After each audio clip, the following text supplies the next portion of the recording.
Hey, my family and friends out there. I'll tell you, at this point, some things even I can't laugh at. And I find humor in almost everything, especially with these lunatics. But, we're in World War III. The markets have crashed. People are on the verge of not being able to eat. And there's the possibility of someone like this being elected. I sure as hell hope not. Biden, no longer burdened by what has been, still looks completely lost, giving a long vacant stare as Kamala Harris talks. Or maybe that's what everyone does when Kamala Harris talks. Have a listen. It's an extraordinary testament to the importance of having a president who understands the power of diplomacy and understands the strength that rests in understanding the significance of diplomacy and strengthening alliances. This is an incredible day. Yeah, that was the first time Joe Biden's ever seen Kamala Harris in real life. And just like Joe, there is a reason. They don't like Kamala Harris talking without a teleprompter. Here is her attempt to explain her stance on inflation. Prices have gone up, and families and individuals are dealing with the realities of that bread costs more, that gas costs more. And we have to understand what that means. That's about the cost of living going up. That's about having to stress and stretch limited resources. That's about a source of stress for families that is not only economic. I didn't even want to interrupt. Does that sound like a person that's a fifth grader giving a report on economics would do better than this? Like absolutely would do tremendously better than this. This is a person that thinks they should be president of the United States. She was asked how she's going to deal with the economic situation in the United States, with the rising cost, with inflation, with all the different problems we're having. What the hell is she talking about? Is she just explained to you that when you go to the grocery store, things cost more because you didn't know that? We need the president of the United States to explain it. She at no point goes into, I'm going to do this, I'm going to do that, we're going to bring costs. At no point. How can you run for office? She has no plans for anything. Imagine going to your doctor and your doctor says, well, you say, oh, I have this terrible pain in my chest. He says, well, you have a pain in your chest, and chest pain can be, it can be very painful, and pain can bring pain. And then he just stared at you, and then he left. Economic, but is on a daily level something that is a heavy weight to carry. Joining us now is journalist and commentator Brad Palumbo. Brad, good to see you as always. Any idea what Kamala Harris is on about?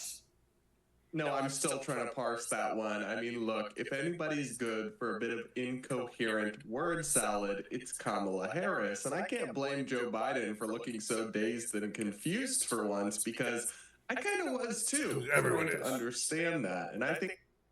Look, guys, I'm for Trump. You know who I am. You know how I think. That's fine. But I'm backing what I think is best for the United States and for you, your family, me, my family. Listen, you tell me if you're backing that woman, what you're backing, what she's going to do. What plans are you backing? What is it? Where's the substance in any of it? If you ask me what I think Donald Trump's going to do, I can list a laundry list of things. And I'll tell you, I'll just start with drill. Because the cost of fuel right now is killing everyone. And it's one of the major causes of inflation is the transportation of goods. It's in your plastics. It's in everything else. I don't think everyone understands what oil really is. It's not just your gasoline in your car, believe me. It's everything. So, that's a lot. And he's got a lot of other great things. His tax plans are better, this, that. I'm not going to get into all that right now. I just want you to tell me how you can vote for someone who can't give you any answers. What are you going to do about inflation? All right. And then she tries to explain to you that things cost you more. Well, families go to the store and bread costs more and milk costs more. And that puts a burden on them. And then she's done. She has nothing else to say. That's not a policy. That's the definition that perhaps an 8-year-old, maybe a 6-year-old would be able to tell you that. Oh, my mom's upset because when we go to the grocery store, things cost a lot more and she doesn't always have enough money. I mean, that's what a 6-year-old would say to you. It really is. anyone that can support these insane Democrats they're putting up. Look, it used to be at one time, Democrat ran, Republican ran, maybe an independent ran, whoever ran. But like you argued on like these simple issues, one side wanted a little higher tax, one side wanted a little lower tax, and look, everybody wanted their candidate they wanted to win, but in reality, whichever candidate won, it wasn't necessarily the end of the world. This actually is. The United States is falling apart and failing, and it's evident throughout the world. That's why the world is in turmoil. Iran will probably strike Israel any moment. That will most likely happen. And it will happen because we're weak. Because we as a nation are terribly weak right now. This is happening all over the world. The markets are collapsing. I've heard people say, well, I'm not in the market. Well, you know what? What about people's 401ks? What about this? What about that? It affects everyone eventually. Even if you don't have a 401k, you don't have any monies in the market, you don't have any of that. When the economy collapses, believe me, everyone is affected.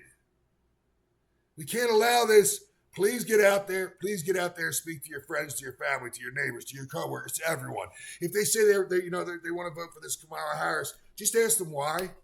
Just ask them why. And look, if they're a real crazy person, walk away. You can't get anywhere with crazies.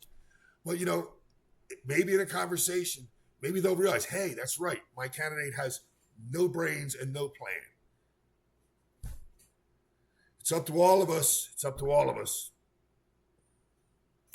I'm going to let it go there. Real short. I'll do some more things soon here. This is just a quick thing, but I'm just blown away by what I'm seeing. All right. I love you all. Be safe. Twisted is out.